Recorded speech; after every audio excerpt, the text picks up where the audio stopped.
Olá, mini maternal! Tudo bem aí com vocês? Tudo! A Pro André espera que vocês estejam bem. Turminha, hoje nós vamos aprender sobre um outro animal de lá, que é esse daqui, ó. Alguém fala pra Pro qual o nome desse animal? Um leão! Tem até um leão estampado na camiseta da Pro. O pessoal da Turma do Luan, né, como a gente viu, está no zoológico. Agora eles estão na área dos leões, numa área bem perigosa.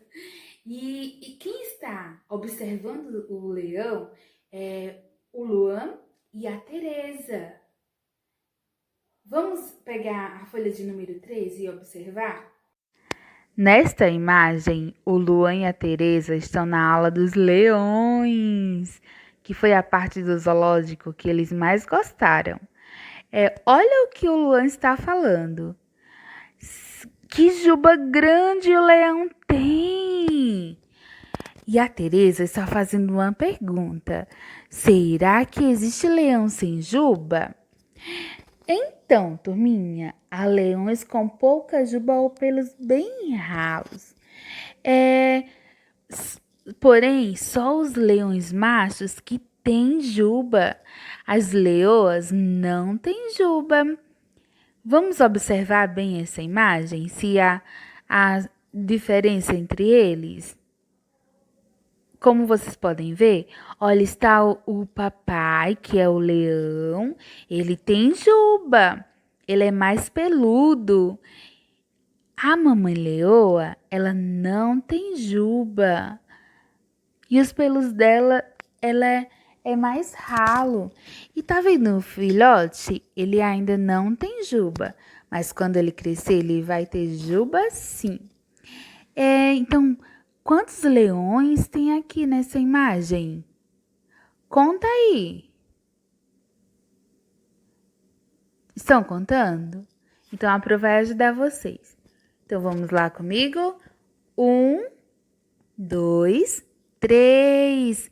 3 leões temos nessa imagem. Vocês são muito espertos. O leão, ele é considerado o rei da floresta. Quase todos os outros animais têm medo dele. Ele passa o dia inteiro dormindo. Acorda muito pouco. Ele fica dormindo, dormindo. Ao contrário da girafa, que a girafa ela não gostava de dormir. Agora o leão gosta muito. E à noite ele vai sentir fome.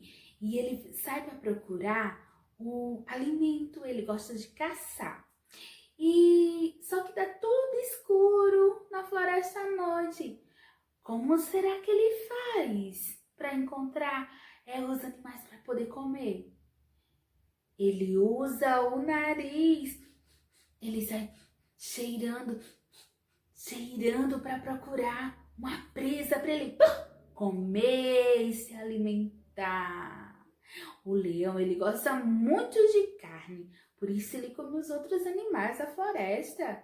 É isso mesmo, o leão é um felino que gosta de carne e eles são chamados de carnívoros.